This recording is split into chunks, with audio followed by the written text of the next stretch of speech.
Hello बच्चों, नमस्कार। स्वागत है आपका सक्सेस इन हिंदी एकेडमी में। देखिए बच्चों, भक्ति काल का मैंने पहला और दूसरा भाग डाल दिया है। ये मेरा रहेगा तीसरा भाग। तो जिसने वो बाकी के दो भाग नहीं देखे हैं वो भी आप देख सकते हैं। और जितने भी अब देखो बच्चों, भक्ति काल में जैन साहित्य, सिद्ध साहित्य, नाथ, जो भी सारे संत हैं सारे इसी में आ जाएंगे। और जो महत्वपूर्ण प्रश्न हैं जो परिवेश से एग्जाम में पूछे गए हैं, बार बार आ रहे हैं, वो मैं करवा रही हूँ। अब कुछ बच्चों को ये होगा कि मैम बहुत सारे प्रश्न करवा रही हैं। तो देखो बच्चों, इस जो मैंने पीडीएफ बनाई है उसमें है 425 क्वेश्चन। और जो मैं कोशिश शायद मैं वैसे बोलकर इससे ज़्यादा भी करवा दूं। अब आप कहोगे मैम ज़्यादा प्रश्न है। देखो बच्चों, अगर आपको सिलेक्शन लेना है तो आपको इतने प्रश्न पढ़ने पड़ेंगे। नहीं, अगर आप कुछ ज़्यादा ही चाहते हो कि ज़्यादा करवा रही है तो मैं बाकी की पीडीएफ रोक दूंगी। तो फिर हम अमृति काल शुरू कर देंगे। अब देखने हरियाणा, ये सिर्फ हरियाणा टीजीटी पीजीटी के लिए ही जरूरी नहीं है। जिस भी एग्जाम में हिंदी साहित्य पूछा जाता है, चाहे वो किसी भी राज्य का एग्जाम हो, केंद्र का हो, ऑडिटर प्लस भी कहीं का हो, ये सभी के लिए वीडियो महत्वपूर्ण रहने वाली है। तो ध्यान दीजिए। अब टीजीटी में ऐसा नहीं पूछे जाते, मैं हर वीडियो में बताती हूँ। और पीजीटी में एक और दो सन पूछ लिए जाते हैं, लेकिन नेट एग्जाम में सन पूछे जाते हैं। तो ये साहित्य होता है, चाहे वो कहीं का हो।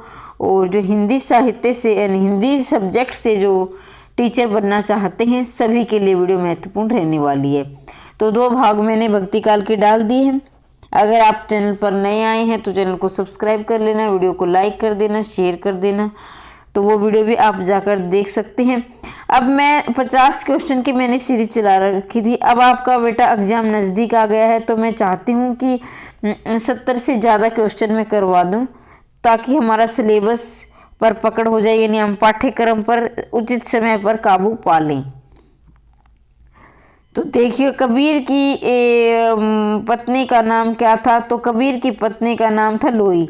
ये बेटा मैंने जो आपको कुछ दिखाई दे रहा होगा, तो ये मैंने पेन से निशान लगा दिए थे, लेकिन बाद में मैंने इसको फ्लूइड के द्वारा मिटा दिया, ताकि आपकी जो प्रैक्टिस हो सके, आपको कितने याद है कितने नहीं है। 1-2 मिनट में आपका लेना चाहूँगी, ताकि बार बार आपका समय खराब न हो। तो ये आपको क्या करना है, अपनी कॉपी और पेन से, जैसे ये नंबर दिए गए ऐसे आप भी अपनी कॉपी और पेन पर नंबर लिख लिया करो।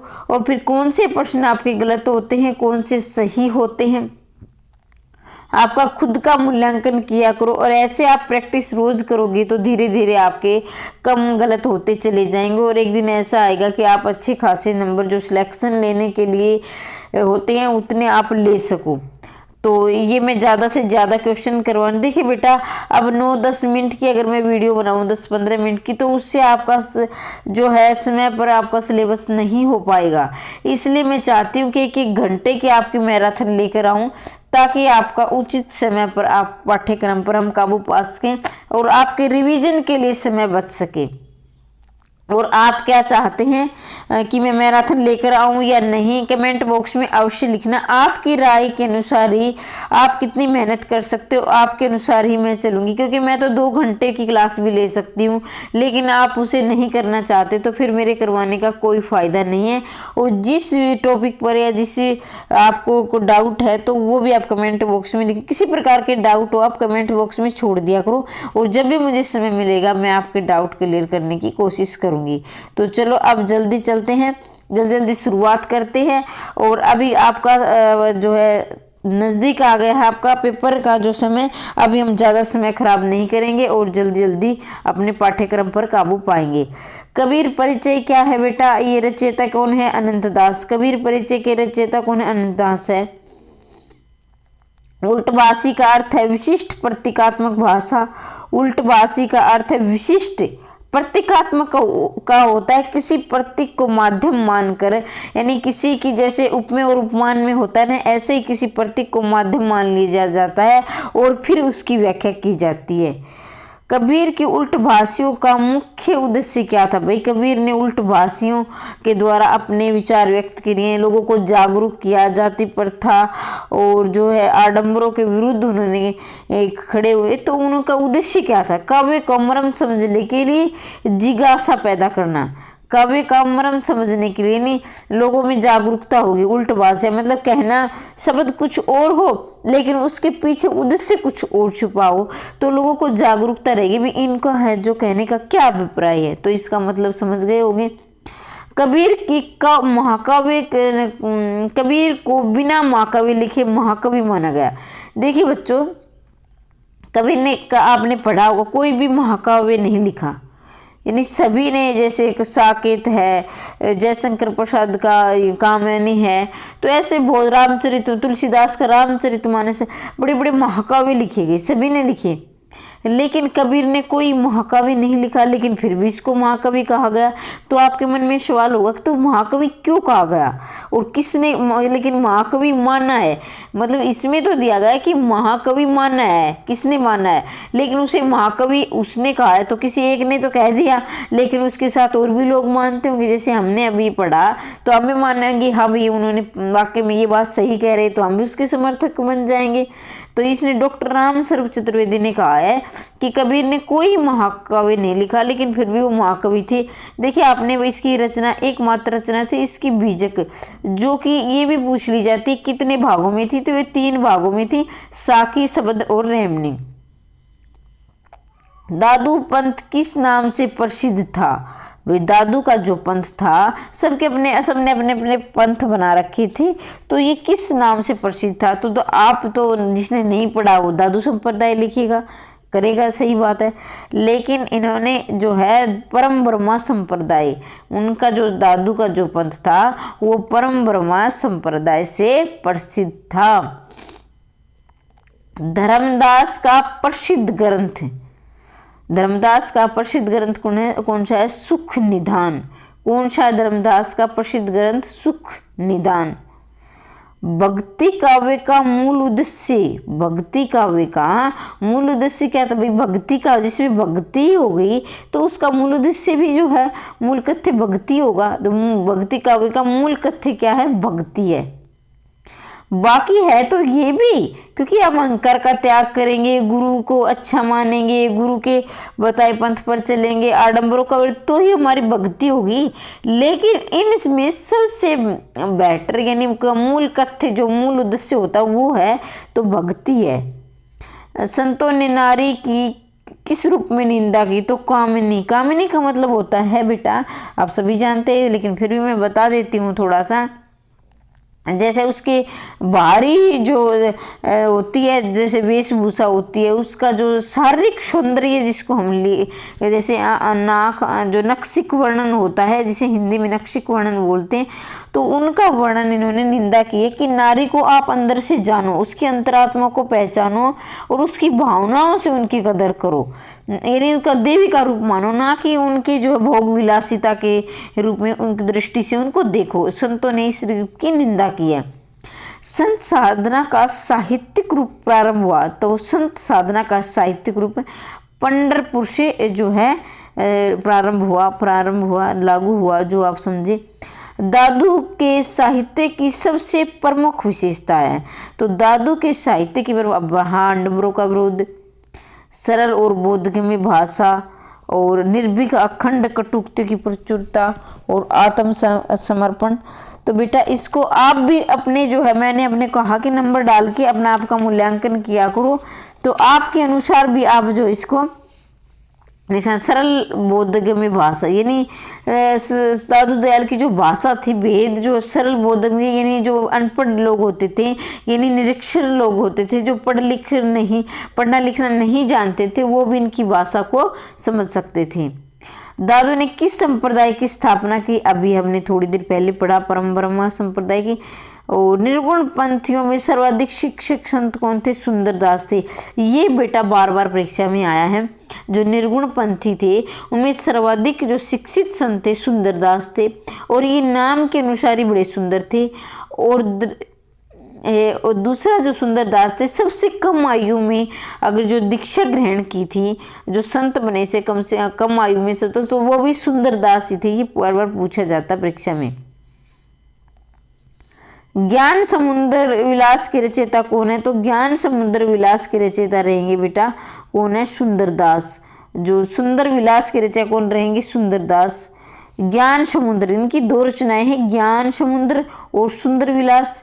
तो आप इसे समझ सकते हो कि उन्होंने अपने नाम के अनुसार ही, जैसे बिहारी ने बिहारी सत से लिखी, ऐसे ही सुंदर विलास ने अपनी जो सुंदर दास ने सुंदर विलास लिखा अपने नाम के अनुसार ही, ज्ञान समुद्र। भाई अब ऐसे ट्रिक के द्वारा याद कर सकते हो भाई, जिसके पास ज्ञान का समुद्र हुआ, अथाह समुद्र, समुद्र मतलब इतना ज़्यादा कि समुद्र उसमें समा जाए, इतना ज्ञान होगा, तो जाहिर सी बात है वो किसी सुंदर व्यक्ति में होगा। ये नहीं कि मैं यहाँ नक्षिक वर्णन की बात नहीं कर रही बेटा, वो हर प्राणी, हर व्यक्ति, हर इंसान सुंदर है जिसमें अच्छा ज्ञान है, जो अपने ज्ञान के द्वारा, यानी ज्ञान ये सिर्फ किताबी ज्ञान से मतलब नहीं है, जो बड़े बूढ़ों का सम्मान करता हो, जो रूढ़ियों का विरोध करता हो और अपने जीवन में किसी प्राणी को नहीं सताता हो और प्राणी की जो है रक्षा करता, तो वही सब जो होता है सुंदर होता है, वही प्राणी सुंदर होता है। मलुकदास की रचनाओं में सर्वाधिक महत्वपूर्ण क्या है? ज्ञान बोध। मलुकदास की रचनाओं में सर्वाधिक महत्वपूर्ण क्या है? ज्ञान बोध, यानी ज्ञान का बोध, ज्ञान को चिंतन करना है, अंदर गहराई से जानना। दादू दयाल की शिष्य परंपरा में किस संत ने सत्यनामी संप्रदाय चलाया? भाई दादू दयाल के जो शिष्य थे, किस संत ने, यानी कि उसके शिष्य थे, उन शिष्यों में से एक ने संत नामी संप्रदाय चलाया था, तो वो जगजीवन दास ने चलाया था। किसने चलाया था बेटा? जगजीवन दास ने। कबीर के बाद संत काव्य का पतन प्रमुख कारण क्या है? भाई कबीर के बाद, यानी कबीर के जाने के बाद, कबीर की मृत्यु के बाद संत काव्य का पतन हो गया, तो ये इसका प्रमुख कारण क्या भैया? इसका कारण को जानना है। अपना अपना संप्रदाय स्थापित करने की प्रबल भावना, केवल रूढ़िगत बात विधानों का वर्णन करने की प्रवृत्ति। कबीर के बाद अनेक छोटे छोटे संप्रदाय स्थापना, जिसमें रचित साहित्य मात्र सांप्रदायिक होने के कारण साहित्य गुणों से शून्य होगा, सभी संप्रदाय का उपयास किया जाना। तो इसका ये रहेगा, कबीर के बाद अनेक छोटे छोटे संप्रदायों की स्थापना हुई, जिसमें रचित साहित्य मात्र सांप्रदायिक होने के कारण साहित्य गुणों से शून्य होगा। देखो भाई, इसका मतलब ये है कि कबीर तो सिर्फ निर्गुण संप्रदाय की थी, यानी वो किसी ईश्वर का कोई आकार नहीं मानते थे, मूर्ति पूजा का विरोध करते थे, लेकिन तो उसमें क्या है कि सभी उसका अनुयायी बन गए। लेकिन जब कबीर के जो शिष्य थे, कबीर की मृत्यु के बाद उन्होंने अपने अपने संप्रदाय खोले। मेरा ये छोटे छोटे भागों में, वही सही बात है, जब एकता में अनेकता आ जाती है तो वो टूटना जाहिर है। तो उन्होंने अपने अपने संप्रदाय खोल लिए, तो उसमें क्या है कि मात्र वो सांप्रदायिकता की बातें करते, यानी अपने अपने धर्म का प्रचार करते थे, अपने अपने संप्रदाय की, कि मेरा संप्रदाय आगे जाए। तो उसमें क्या है, फिर तो वो साहित्यिक गुण नहीं थे, यानी जो मेन उद्देश्य थे उससे भटक गए, तो इसलिए उसका संत संप्रदाय का क्या हुआ? पतन हो गया। भक्ति काव्यलीन वह वीर काव्य करती जिसमें राणा प्रताप का यशोगान है।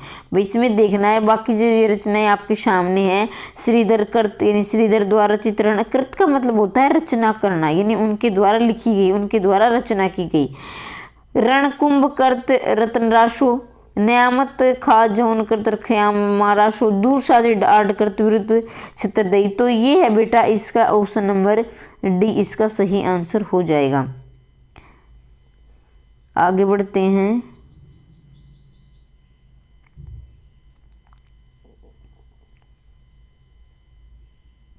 यहाँ देखना है 128 से 141 तक प्रत्येक प्रश्न सूक्ति महत्वपूर्ण कथन दिया गया है, उनके रचनाकार स्वरूप चार नाम दिए गए हैं, उनमें से एक सही है, आपको सही विकल्प का चयन करना है। ठीक है, तो ये तो हम करने, तुम जिन जानो गीत निज बर्मा। तो इस ये कथन किसका है? तो तुम जिन जानो गीत निज बर्मा विचार कबीर का है। किसका है? कबीर का है। पाहन पूजे हरि मिले तो मैं पूजू पहाड़। तो कहने का मतलब है कि कबीर ने मूर्ति पूजा का विरोध किया था। कहने कि पत्थर पूजने से ही अगर भगवान मिलते हैं तो मैं पहाड़ को पूजने लगूंगा ताकि मुझे ईश्वर जल्दी मिलेंगे। तो एक तरह से उन्होंने मूर्ति पूजा का खंडन किया है। तो अभी मैंने बताया आपको कबीर है थे। इसका जो मैं कहता हूँ आखन देखी तू कहता है कागज लेखी, ये सभी जानते हैं कि कबीर की जो रचनाओं से ये कबीर की इस कथन से जो जाहिर होता है कि कबीर जो है अनपढ़ थे। क्योंकि मैं कहता हूँ आखिर जो मैं आंखों से देखा है मैं वो कहता हूँ, लेकिन तुमने तो कागज लिखी, तुम तो कागजों में तुमने पढ़ा है, कागजों में लिखा है। तो ये कबीर अनपढ़ थे, लेकिन उनमें जो अंतरात्मा से जो ज्ञान था, यानी वो अपनी भावनाओं से जो ईश्वर की जो को अंतरात्मा से नज़दीक से समझते थे, ऐसा कोई संत कभी नहीं समझता था। तो ये कथन जो है कबीर के हैं, क्योंकि वो अनपढ़ थे, पढ़े लिखे नहीं थे। धरती बरसे कब अंबर बूझे बूझे बिरला कोई। तो ये जो है ये भी कबीर का। देखो बच्चों, अगर आपको नहीं आ रहा हो ना, मान लीजिए अगर आपको आ रहा है तो अच्छी बात है, लेकिन मैं तुक्का लगाने की बात कहती हूँ। जब भी आपको किसी मूर्ति पूजा का, बाह्य आडंबरों का, किसी संप्रदाय का विरोध कटुरता से दिया हो, यानी कट्टरता से दिया हो, तो कबीर कर देना। क्योंकि कबीर ने कई बार तो इसके जो थे मतलब कि जो आम आदमी उनको बहुत से इनके जिनके आम आदमी तो नहीं कहूँगी, लेकिन जो इनके जो थे उस समय साहित्य रचना कर रहे थे, पढ़े लिखे थे, वो इनसे चिढ़ने लगे थे। कहते थे कि ये तो मतलब वो मतलब किसी से डरते निडर थे, कटाक्ष करते थे, सीधा कटु बातें कहते। तो कटु सत्य होता है ना, वो बातें कह देते थे। तो इसलिए कई जो है जो आलोचना करने वाले थे इनसे चिढ़ते भी थे। रस गगन गुफा में अजर जरे, रस गगन अग में अजर जरे। तो आपको इनमें से देखना है, कबीर साहिब है, यारी साहिब है, और जगजीवन साहिब है, और बुल्ला साहिब है। तो इसका रहेगा बेटा कबीर साहिब। कौन रहे? कबीर साहब। राजा को राखे साइया मार सके न कोई। ये तो बहुत बार आप अपने निजी जिंदगी में भी प्रयोग करते हैं कि जाको राखे साइया मार सके न कोई, लेकिन आपको अब तक नहीं पता होगा कि ये कबीर दास की जो कथन है। आप कई बार बोलते हैं ना, ऐसी दुर्घटना आपने कई बार आप देख रहे हो, कहीं जा रहे हो आप, रोड एक्सीडेंट हो गया, कैसे ऐसे हो जाते हैं बहुत से हादसे, और वो बच जाता है। तो हमारे मुंह से यही कथन निकलता है कि जाको राखे साइया मार सके न कोई। तो ये कबीर का कथन है। अब पछताए क्या होता है चिड़िया चुग गई खेत, ये भी आप बहुत यूज करते हो, तो ये भी कबीर की है। मेरा प्रीतम तुझ में दुश्मन भी तुझ मुझ माही, मेरा प्रीतम तुझ में दुश्मन भी मुझ माही। क्योंकि जो मेरा प्रियतम है मेरे अंदर है और दुश्मन भी है। तो यानी कि जो हम अपना व्यवहार जो करते हैं, वो जैसे हम दूसरों के साथ अच्छा व्यवहार करेंगे तो हमें वो अच्छे पेश आएंगे। अगर हम दूसरों से नफरत की भावना रखेंगे तो वो भी हमें नफरत से ही देखेंगे। तो इन कबीर ने जो है इसका क्या है कि प्राणी से प्रेम करो और ईश्वर से भी प्रेम करो, लेकिन दिखावा मत करो। तो ये कबीर के जो है कथन है। बोए पेड़ बबूल का आम कहाँ ते खाई। कबीर जैसी करनी वैसी भरने वाली बात आ जाती है इसमें। मन के हारे हारे मन के जीते जी। तो ये भी कबीर के हैं। ये देखो आप बोल देते हो ना, अभी जो पीजीटी के वाले बच्चे हैं वो सब्जेक्टिव पेपर दे दिया तो वही करते हैं, मैम कैसे तैयारी करें, क्या करें, तो कुछ समझ में नहीं आ रहा। तो वही है, मन के हारे हारे मन के जीते। अपनी ठान लो जैसा भी। अभी देखो हमारे हाथ में बात नहीं है, पेपर पैटर्न इनको बनाना है, HPSC देगी, सरकार देगी, भाई हम तो क्या करें, हमारे हाथ में तो मेहनत करनी है। तो देखिए जो पीजीटी के बच्चे हैं देख रहे हैं इस वीडियो को, मैं उनसे यही कहूँगी, अगर हम यही सोचते रह जाएंगे कैसे तैयारी करें, मैं कभी बात करूँगी आपसे इस विषय में अभी जब भी हमें फ्री टाइम मिलता है। अभी तो TGT का एग्जाम पहले होगा, PGT का बाद में होगा। तो अपनी तैयारी पहले पेपर की तो करो, जैसी होती वैसे करो, बाद में जो है अभी इसका विरोध तो हो रहा है, देखो क्या रिजल्ट आता है फिर देखेंगे। जीवन जोध राजपथ अविचल रहे न कोई, कबीर दास हैं। कोटि कोटि जतन प्रभादे कागा हंस न होए, कोटि कोटि जतन प्रबोधे कागा हंस न होए।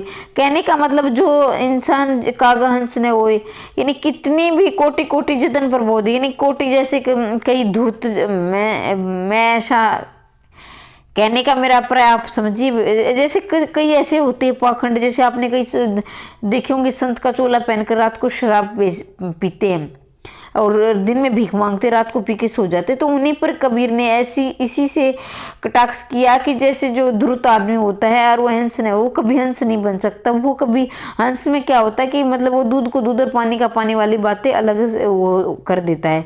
तो वही बात है कि चाहे कितना भी राम रटो, कई जो अंदर से राम अपने स्वार्थ के लिए रटते रहते हैं लेकिन बाहर से लोगों को सताते रहते हैं। तो यही कबीर का कथन है। हीरा जन्म अनमोल कोड़ी बदले न जाए, ये नानक देव की। हीरा जन्म अमोल है, कोड़ी बदले जाए। जो आपको ये जन्म मिला है ये बड़ा अनमोल है, एक मानस योनि बड़ी अनमोल होती है, इसका आप सदुपयोग करिए। कबीर कहानी राखी नहीं वर्णाश्रम शट धरने, ये नाबादास की है। कबीर कहानी राखी नहीं वर्णाश्रम शट धरने, ये नाबादास की है। भाई ये आपको सुमलित करना है। रैन गवाई सोई के दिवस गवाई खाए, अजगर करे ने चाकरी पंछी करे ने काम। बेहद महत्वपूर्ण पंक्ति है, बार बार परीक्षा में आई है, याद कर लेना। बिल्कुल एक बार याद नहीं हो रही तो 2-3 बार इसको पढ़ लेना, वीडियो को सुन लेना। प्रभु जी तुम चंदन हम पानी, बोलिए तब राखी बोले बुद्ध होए। तो देखना जो है रैन गवाई सोई के दिवस खवाई गाय, तो ये देव की है। रैन गवाई सोई के दिवस गवाई खाए, अजगर करे ने चाकरी पंछी करे ने काम, ये मलुकदास की है। तुम चंदन हम पानी, ये किसकी है? रविदास। देखे ना, रविदास का ध्यान दीजिए बच्चों, रविदास का रैदास भी आ जाता है। ठीक है, क्या आ जाता है? कबीर का बोली बोलने की, ये होता है इसकी है, इसकी सुंदरदास की है। तो यहाँ से आपको, यहाँ आपका दूसरा होगा, आप इसको मिला लीजिए ऊपर नीचे करके। सूफी शब्द की उत्पत्ति किस मूल शब्द से होती है? तो सूफ से हुई है। सूफी कवि द्वारा मसनवी शैली से आज से क्या है? तो मसनवी शैली है। वो रचना के आरंभ में इस वंदना पैगंबर की स्तुति साहे वक्त की प्रशंसा है। रचना के आरंभ में इस रचना के आरंभ में इस वंदना पैगंबर की स्तुति साहे वक्त की प्रशंसा आदि। हिंदी का प्रथम सूफी कवि कौन है? तो हिंदी का प्रथम सूफी कवि बोला जाता है मुल्ला दाऊद। और मुल्ला दाऊद की एक बेहद महत्वपूर्ण रचना है चंदायन। क्या है चंदायन? किसकी? मुल्ला दाऊद की। आप इसको भी याद रखेंगे। आगे बढ़ते हैं। सूफी मत साधना के कितने सोपान है? तो 4 सोपान है। देखिए बच्चों, जहां पर मुझे लग रहा है व्याख्या करने की आवश्यकता है वहां मैं व्याख्या करती हुई चलूंगी, और जो छोटे छोटे प्रश्न है उसमें हम ज्यादा समय खराब नहीं करेंगे, हम ऐसे ही टिक लगाते हुए चलेंगे। प्रेमाख्यान काव्य परंपरा सूफी काव्य का प्रमुख दर्शन क्या है? तस्वफु है।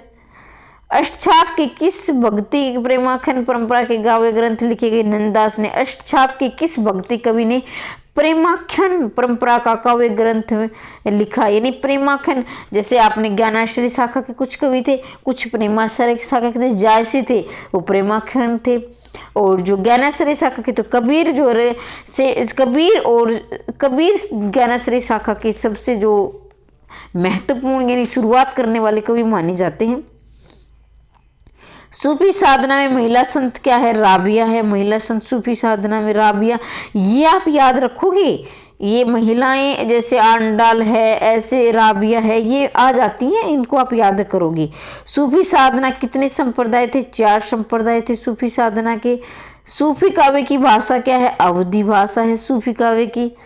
लक्ष्मेशन पद्मावती कथा के रचयिता कौन है? दामो कवि। लक्ष्मेशन पद्मावती कथा के दामो कवि हैं। कुतुबन के गुरु कौन है? शेख बुरहान। देखो बच्चों, एक मैं चाहती हूँ कि मैं एक गुरु शिष्य की वीडियो लेकर आऊँ आपके लिए। आपको ये कबीर के कौन से, कबीर के जैसे आ जाता है कि कबीर के 2 गुरु रहे हैं, उनके रामानंद गुरु रहे। जो रामानंद थे उनके हिंदू कवि रहे, मतलब माफ़ कीजिए, रामानंद उनके हिंदी जो है गुरु रहे हैं। और जो मुस्लिम है शेख तकी उनके जो है मुस्लिम कवि वो गुरु रे बार बार मेरे मुंह से कवि निकल रहा है, कई बार हो जाता है ऐसा। कुतुबन द्वारा रचित प्रेमाखन काव्य मर्गावती है, मर्गावती है कुतुब द्वारा रचित, ये भी बार बार पूछी गई है।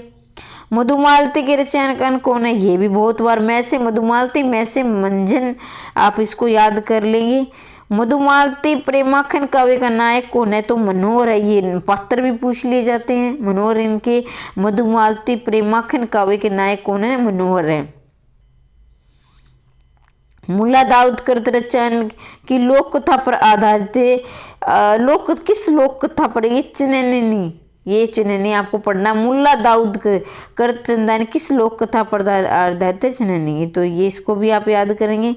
और चंदान में लोक कथा का सत्ता का प्रतीक, ये प्रतीकात्मक कवि होते थे, जो कवि होते ही ऐसे हैं, वो क्या करते हैं, जैसे काव्य में सुंदरता लाने के लिए प्रतीकात्मक भाषा अपनाते हैं, जैसे उपमेय और उपमान।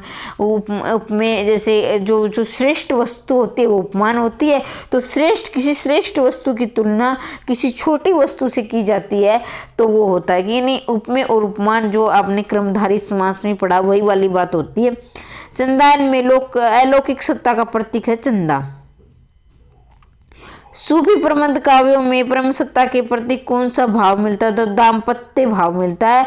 सूफी प्रबंध काव्यों में परम सत्ता के साथ कौन सा भाव, दाम्पत्य होता है बेटा, जो दाम्पत्य जीवन होता है, जैसे दंपत्ति आप बोलते हो, तो दंपत्ति भी कई बार शुद्ध अशुद्ध में पूछा गया है, तो दंपत्ति आप ऐसे लिखोगे, हम एक पंथ 2-3 काज करते हुए चलेंगे, दंपत्ति ऐसे, इसमें बड़े की मात्रा, बच्चे यहाँ बहुत गलती करते हैं, छोटे की मात्रा लगा देते हैं, क्योंकि उनको पता है कि पति में जो है छोटे की मात्रा होती है, लेकिन इसको आप याद रखोगे, जब पति और पत्नी दोनों मिल जाते हैं तो पति भी बड़ा हो जाता है, तो दंपत्ति होते हैं पति पत्नी का जोड़ा। शायद कृत अंशावली की रचना स्रोत विक्रम और बेताल की कथा।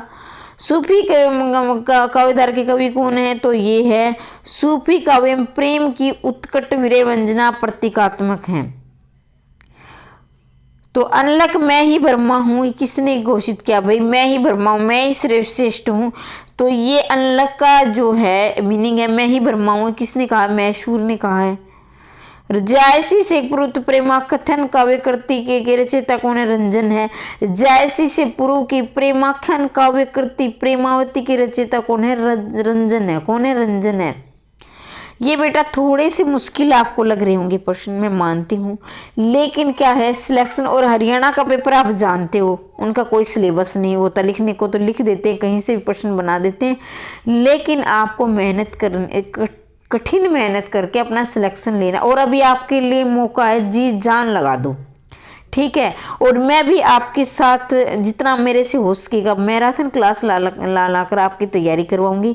हम जल्दी ही जैसे आप चाहते हो कि मैं यही रोक दूँ, भक्ति काल की वीडियो मैं रोक दूंगी, 425 क्वेश्चन है, उसमें कुछ ओरल में जरूरी होते करवा दूंगी, लेकिन हाँ इतनी गारंटी रहेगी, इससे बाहर भक्ति काल का एक भी प्रश्न नहीं जाएगा, इस बात की गारंटी है, एक भी प्रश्न इससे बाहर नहीं जाएगा। मैंने सिलेक्टेड क्वेश्चन लिए हैं, और इसके बाद हम जल्दी ही रीतिकाल की शुरुआत करते हैं, और हम जल्दी अपने सिलेबस को पर काबू पा लेंगे।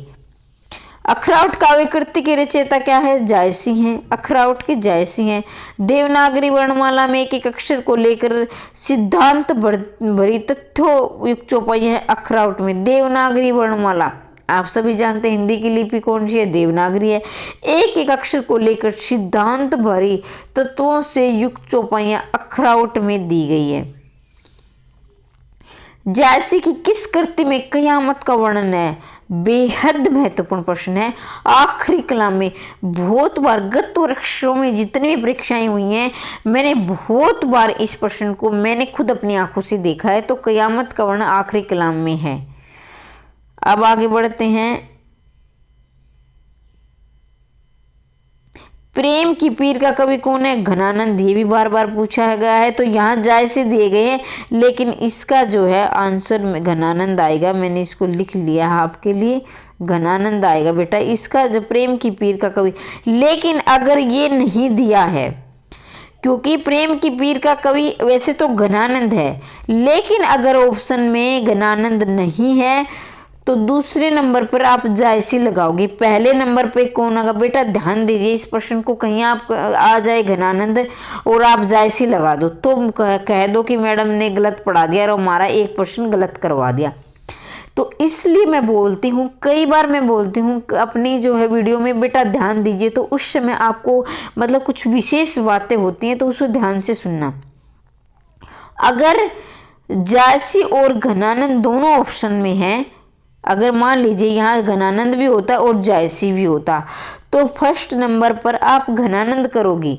अगर घनानंद नहीं दिया है तो दूसरे नंबर पर आप जायसी करोगे। पहली प्रायोरिटी आप घनानंद को दोगे और दूसरी आप जायसी को दोगे। तो उम्मीद करती हूँ कि आपको समझ में आ गया होगा। इसलिए यहाँ घनानंद नहीं दिया है तो इसलिए हम इसको जायसी आंसर लगाएंगे। अगर घनानंद होता तो हम घनानंद को लगाते। सूफी कवियों को क्या कहा गया है, प्रेम मार्गी कहा गया है। ये प्रेमाख्यान काव्य के कवि थे। किस कवि ने की करते ने चौपाइयों के बीच दोहा न रखकर बैरवे का प्रयोग किया है, तो नूर मोहम्मद ने किया है। सूफी कवि ने करते में चौपाइयों के बीच दोहा नहीं रखकर बैरव का प्रयोग किया है, नूर मोहम्मद ने किया है। आगे बढ़ते हैं। कुतुबन कर्तप्रगावती सूफी प्रेमाख्यान परंपरा का प्रथम कवि किसे माना गया है, तो इसे रामचंद्र शुक्ल को माना गया। किसे माना गया है, रामचंद्र शुक्ल को माना गया है। अगर आपको एक बार समझ में नहीं आ रहा है तो आप इस वीडियो को 2-3 बार जो है 2-3 बार आप इसको सुन सकते हो या फिर अपनी कॉपी में नोट कर सकते हो। डॉक्टर हजारी प्रसाद द्विवेदी ने सूफी प्रेमाख्यान परंपरा की कृति किसे माना, ईश्वर दास ने। भाई सूफी हजारी सभी ने अलग अलग कवियों ने अलग अलग को माना है। डॉक्टर हजारी प्रसाद ने सूफी प्रेमाख्यान परंपरा की प्रथम कृति यानी सूफी की हजारी प्रसाद द्विवेदी ने किसने, कुतुबन मरगावती को तो रामचंद्र शुक्ल ने मान लिया, लेकिन हजारी प्रसाद द्विवेदी मानते हैं कि सूफियों में जो प्रेमाख्यान परंपरा है वो ईश्वर दास द्वारा रचित सत्यवती कथा है। आप कैसे याद करोगे कि ईश्वर की कथा सत्य होती है, ईश्वर की कथा क्या होती है, सत्य होती है, और वो क्या है हजारों बार नहीं होती, एक ही बार होती है। नहीं, ईश्वर की कथा में एक ही चीज़ का वर्णन हजारों बार नहीं, एक ही बार का वो होता है, और ये ईश्वर की कथा जो है सत्य होती है। तो हजारी प्रसाद द्विवेदी ने ईश्वर दास द्वारा रचना की गई सत्यवती कथा को सूफी प्रेमाख्यान परंपरा की प्रथम कृति माना है। रामचंद्र शुक्ल ने मरगावती कुतुबन द्वारा रचित मरगावती को माना है। मलिक मोहम्मद जायसी के गुरु कौन थे, शेख बुरहान थे। आचार्य रामचंद्र सूफी कवियों की प्रेम पद्धति सर्वाधिक महत्वपूर्ण है, प्रेम की पीर है। सूफी काव्य के संदर्भ में कौन सा कथन असत्य है या असत्य आपको सिलेक्ट करना है। तो सभी सूफी प्रेमंत काव्य अवधी भाषा में लिखी गई, सभी रचनाएं फारसी की मसनवी शैली में लिखी गई। सूफी काव्य में लौकिक प्रेम के द्वारा अलौकिक प्रेम की अभिव्यंजना हुई है। सूफी काव्य में वर्णित सभी घटनाएं पात्र शुद्ध एवं ऐतिहासिक हैं, ये कहेंगे आप। सूफी मत वर्णित साधक की 4 अवस्थाएं हैं, शरीयत, तरीकत, मारिफत, हकीकत। इसका तो शरीयत इसका पूछ लिया जाता है कि इसका अर्थ क्या है। शरीयत का रहेगा आचरण, तरीकत का क्या होगा, उपासना होगा, मारिफत का होगा सिद्धावस्था होगा, और हकीकत का सत्यबोध होगा। तो आप इसको याद करेंगे, शरीयत आचरण, तरीकत उपासना, मारिफत सिद्धावस्था और हकीकत सत्यबोध। तो आप इसको याद कर लेंगे। सूफी कवियों में सबसे प्रिय अलंकार कौन सा है, समासोक्ति। सूफी कवियों का सबसे प्रिय अलंकार कौन सा है, ये भी पूछ लिया जाता है किसी कवि का कौन सा प्रिय अलंकार है, तो सूफी कवियों का समासोक्ति प्रिय अलंकार है। अब भारतीय अद्वैत में कौन सा स्थान माया है, सूफी काव्य में किसका स्थान है, तो शैतान। भारतीय अद्वैतवाद में जो स्थान माया का है, सूफी काव्य स्थान किसका, यानी देखिए अद्वैतवाद का मतलब होता है जिसके समान दूसरा ना हो। तो सूफी कवियों ने शैतान के जो सूफी कवियों ने कहा कि जो है शैतान, जो हमारे जो ये कुरीतियाँ होती है वो एक शैतान होती हैं। पद्मावत की भाषा को लाने का श्रेय किस आलोचक को है? आचार्य रामचंद्र शुक्ल को। पद्मावत को प्रकाश में लाने का श्रेय, प्रकाश में लाने का किस आलोचक का है? रामचंद्र शुक्ल का है। तो रामचंद्र शुक्ल से जितने प्रश्न बनते हैं मैं करवाऊंगी, कभी एक रामचंद्र शुक्ल के सारे कथन इकट्ठे लेकर आऊंगी, क्योंकि रामचंद्र शुक्ल आप सभी जानते हैं साहित्य में बेहद बड़ी भूमिका रही है आलोचना के रूप में। तो उनको रामचंद्र शुक्ल से 1-2 प्रश्न हर परीक्षा में पूछा जाता है, आप उसे नज़रअंदाज ना करें। पद्मावत की एक कथा वस्तु पूर्वोध भाग का आलोचक ने माना है। पद्मावत की कथावस्था का पूर्वोध भाग, पूर्वोध का मतलब होता है पहले का भाग, शुरुआत का भाग, आलोचकों ने माना है कि वो काल्पनिक है। जो पद्मावत की जो पहले का भाग है तो वो आलोचकों ने कहा कि वो काल्पनिक है, यानी सत्य नहीं है, उसमें कल्पना के द्वारा वर्णन किया गया है, कल्पना है उसमें। पद्मावत में वर्णित प्रतीकात्मक शब्द हृदय ये के लिए प्रयुक्त है। तो सिंगल द्वीप, देख पद्मावत में सारे प्रतीक दिए गए हैं भाई। नागमती किसका प्रतीक है? पद्मनी किसका प्रतीक है? रतनसेन किसका प्रतीक है? रतन सेन रहेगा मन का प्रतीक है। लेकिन सिंगल द्वीप किसका द्वीप है, प्रतीक है? तो हृदय का प्रतीक है जो है सिंगल द्वीप। तो ये आप प्रतीक सारे याद कर लेना। पद्मावत किसका प्रतीक है? परम सत्ता का प्रतीक है। पद्मावत किसका है? परम सत्ता का प्रतीक है। और परम पद्मावत की जो भाषा है साहित्यिक अवधि, देखना यहाँ दीजिए, ध्यान दीजिए बच्चों, देखना सारे आप पद्मावत की भाषा क्या करोगे, अवधि याद कर लोगे, लेकिन यहाँ देखना सब में अवधि दिया गया। अब आप क्या करोगे, सब में अवधि दिया गया है। संस्कृत निष्ठ अवधि करोगे, ब्रज मिश्रित अवधि करोगे, राजस्थानी मिश्रित अवधि करोगे, तो इसमें क्या है साहित्यिक अवधि करोगे। क्या करोगे? साहित्यिक अवधि। पद्मावत का कौन सा खंड हिंदी साहित्य के अनुपम निधि माना गया है? तो कौन सा खंड अनुपम निधि माना गया है? तो इसमें जो है आपका 83वां प्रश्न हम करने जा रहे हैं। हम 100 से हमने शुरुआत की थी। नागमती जो है का विरोध खंड, क्या है? नागमती का विरोध खंड। पद्मावत को अन्योक्ति के स्थान पर अप्राय समासोक्ति माना जाने लगा, क्योंकि अन्योक्ति समासोक्ति माने लगा क्योंकि प्रतीक पद्मावत के प्रतीक अधूरे और अटपटे हैं। पद्मावत का उपसनार का जो पद अन्योक्ति का आधार उसे आलोचक पर सिद्ध कर दिया। यानी पद्मावत का उपसनार का मतलब होता है कि निष्कर्ष। जैसे हमने पूरी रचना कर लिख दी, जो भी हमने उपन्यास लिखा, नाटक लिखा, कविता लिखी, जो भी लिखा, और लास्ट में आप उसका उपसनार लिखते हैं, यानी उसका निष्कर्ष निकालते हैं। तो उसमें निष्कर्ष में ये निकला कि पद अन्योक्ति का आधार है, उसे आलोचकों ने प्रक्षिप्त सिद्ध कर दिया। यानी अन्योक्ति उसका आधार अन्योक्ति नहीं है। उन्होंने क्या, आलोचकों ने सिद्ध कर दिया कि अन्योक्ति उसका आधार नहीं है, बल्कि समासोक्ति उसका आधार है। किस ग्रंथ को पद्मावती की छाया कहा गया है?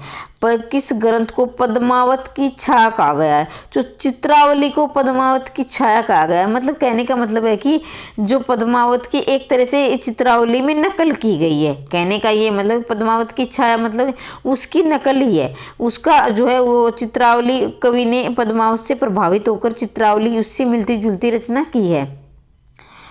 पद्मावत किस काव्य ग्रंथ का पद्मावत से प्रभावित है? तो छिताई वार्ता जो है किस काव्य ग्रंथ का कथानक पद्मावत से प्रभावित है? तो इसमें छिताई वार्ता जो है पद्मावत से प्रभावित है। केवल दोहा छंद मेरे चित प्रेमाखंड काव्य है। तो ये भी आप याद कर लेना, बाकी के सारे महत्वपूर्ण हैं। नंददास ने रूपमंजरी की रचना की है, ईश्वरदास ने सत्यवती की है, दामोदर ने लक्ष्मण पद्मावती की है। केवल दोहा छंद मेरे चित, यानी केवल दोहों का वर्णन हुआ है, किसमें हुआ है? गणपति ने लिखा है माधवानल कामकंदला गणपति ने लिखा है। इसमें सिर्फ दोहो छंद का वर्णन हुआ है और ये प्रेमाख्यान काव्य है। ईश्वरदास कृत सत्यवती कथा का नायक कौन है? तो ईश्वरदास सत्यवती कथा ऋतुपर्ण इसका नायक है। तो ये नायक बहुत पूछ लिए जाते हैं, तो आप नायकों को बड़ी गहराई से याद कर लेंगे। अगर आप कहने का मतलब सारे पात्र याद नहीं कर सकते तो नायक नायक तो याद कर सकते हो ना। ऐसे सभी नाटकों में उपन्यासों में बहुत से पात्र होते हैं, लेकिन आपको नायक और नायिका तो मुख्य रूप से याद करने ही करने होंगे। उष्मांत कर चित्रावली का नायक कौन है? सुजान है। सर्वाधिक प्रेमाख्यान काव्य ग्रंथों के रचयिता कौन है? जान कवि। तो जान कवि ने सर्वाधिक प्रेमाख्यान काव्य ग्रंथ लिखे हैं। इन जो ये ऑप्शन दिए गए हैं उनके अनुसार सर्वाधिक प्रेमाख्यान काव्य जान कवि ने लिखे हैं। रतन सेन के रचयिता कौन है? तो ये फूहकर है, ये भी पूछ लीजिए। रतन सेन के रचयिता कौन है? फूहकर है। और हिंदी का प्रेम प्रेमाख्यान बड़ा महाकाव्य पद्मावत है। यानी ये प्रश्न बहुत बार आया है, ध्यान दीजिए बच्चों।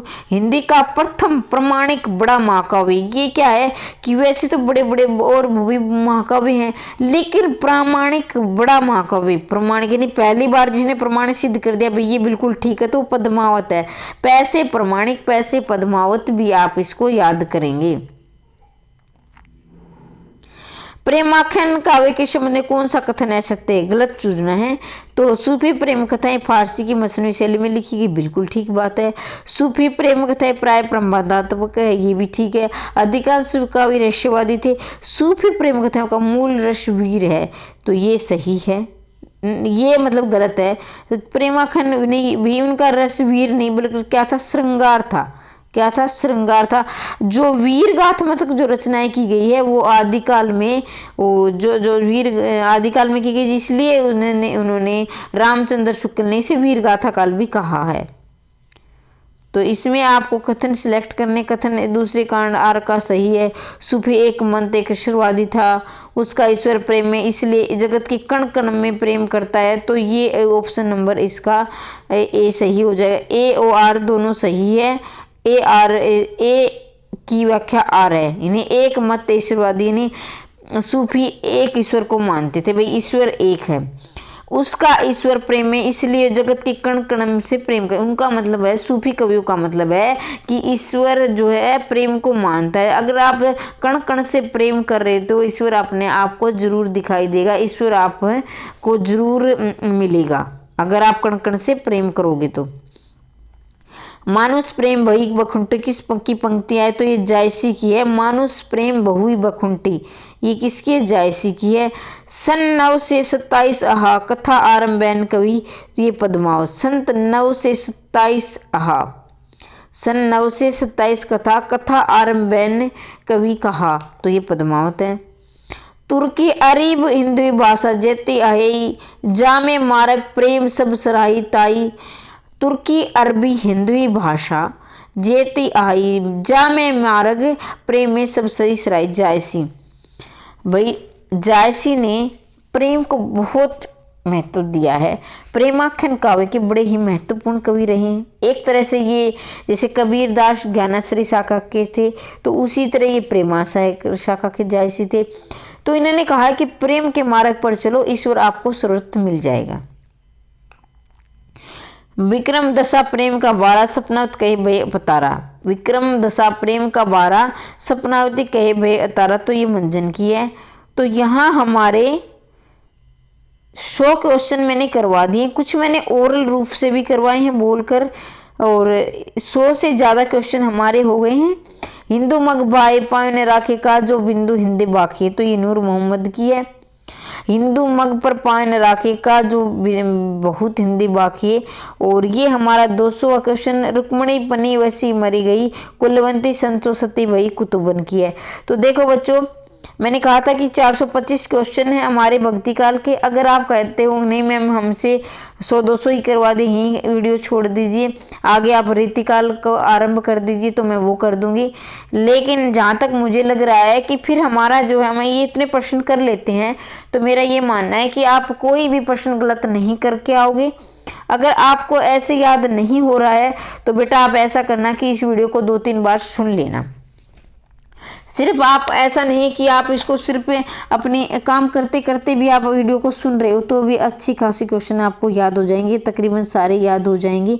लेकिन पहली बार आप कॉपी पेन लेकर ऐसे नंबर डाला करो, और फिर आप देखना कि आपके कितने में से कितने सही हो रहे हैं, कितने गलत हो रहे हैं। तो बेटा वीडियो को ज़्यादा से ज़्यादा शेयर कर देना, लाइक कर देना और चैनल को सब्सक्राइब कर लेना। लेकिन एक बार मैं चाहती हूँ कि 2023 में आपका सिलेक्शन श्योर हो। पढ़ते रहिए, आगे बढ़ते रहिए, मुस्कुराते रहिए, हंसते रहिए और हमेशा दिन दोगुनी रात चौगुनी उन्नति करते रहिए। वीडियो देखने के लिए धन्यवाद।